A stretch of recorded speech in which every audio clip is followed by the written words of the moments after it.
The engagement ring I didn't see. Until it was too late.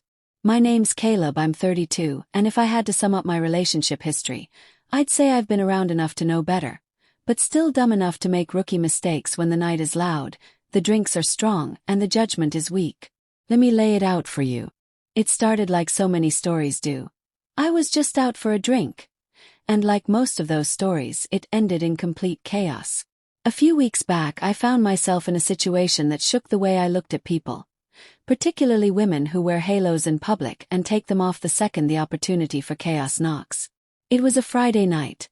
Peak time for bad decisions and blurred lines. I was at this downtown bar in Ashburn with two of my buddies, Trevor and Malik. We weren't looking for anything wild, just letting off steam after a brutal work week. The place was packed, the music was loud enough to drown out your thoughts, and the air carried that crackling weekend electricity. While I was in line grabbing the next round, I felt a gentle tap on my shoulder. I turned, expecting some guy asking if I was next, but instead found myself face to face with two women. The one in front was striking, olive-toned skin, long black hair, and eyes that didn't just sparkle, they locked in like a heat-seeking missile. Her friend, more reserved but sweet-looking, stood just behind her. "Mind if we steal a minute?" she asked, voice sharp but flirty. Smirk. "Depends. What's the minute for?" We started talking. Small talk at first, which soon turned into banter, then flirtation. My buddy Trevor saw the energy and came over, introducing himself to the friend. Soon enough, we invited them to our table.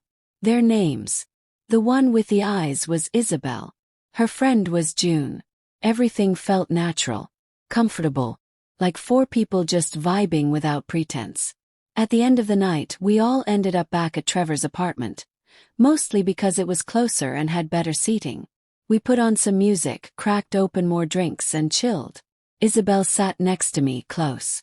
Her legs brushed mine every now and then, and neither of us made any move to pull away. Kissed. Nothing crazy at first. Just that tipsy, curious kind of kissing. But then it deepened.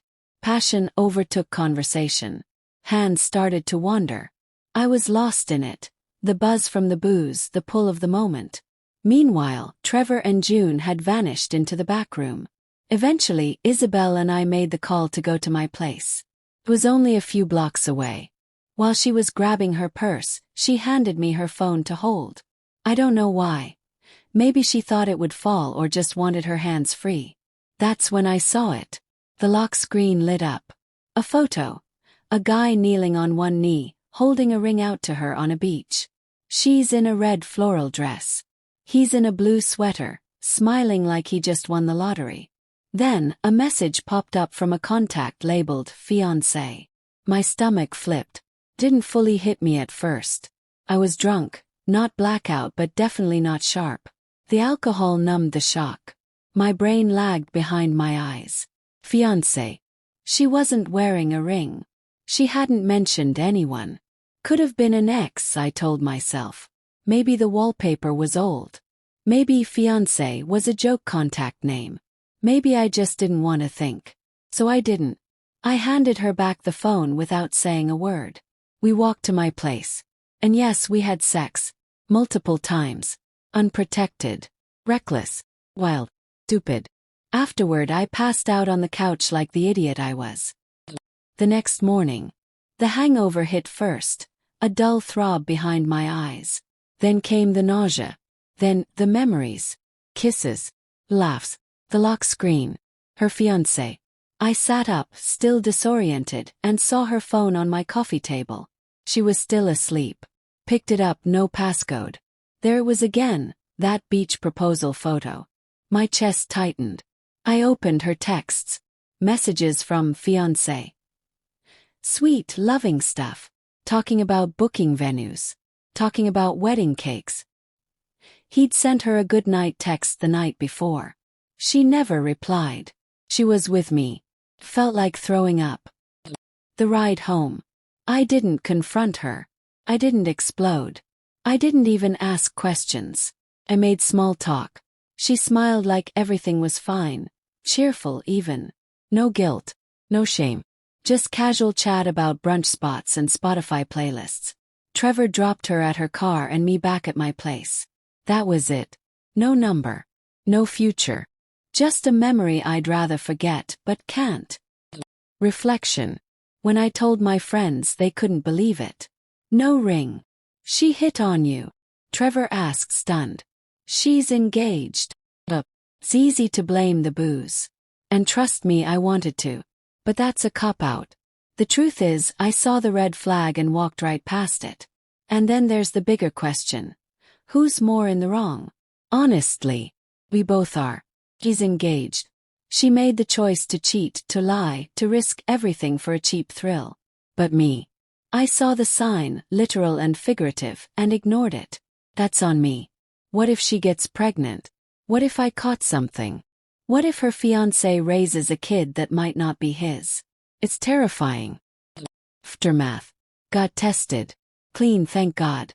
But I couldn't shake the thought that this guy, whoever he is, has no idea. He's out there planning a life with someone who casually destroyed that future for a night of fun. Maybe I should track him down. Post online. Leave a clue. Hey, if your fiancée Isabel was at Bar Cielo in Ashburn on Friday, May 10th, wearing a red floral dress, and you proposed on a beach while wearing a blue sweater, she cheated on you. Would that be wrong? Or is silence the bigger sin? Final thoughts. This isn't about hating women. It's about how messed up things can get when people lie, and when others like me let themselves look the other way. You can't assume anything anymore. No ring doesn't mean no relationship.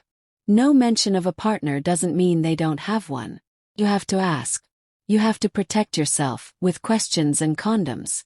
What scares me most is that I could have become a father that night. Or worse, spread something to someone else. All because I chose not to walk away. I don't want to be that guy. And I sure as hell don't want to be the guy getting cheated on one day, wondering who she was with and if he knew. So yeah, if you're reading this, wear protection. Questions. And if you see the signs, don't ignore them. This was a brutal lesson. One I won't forget.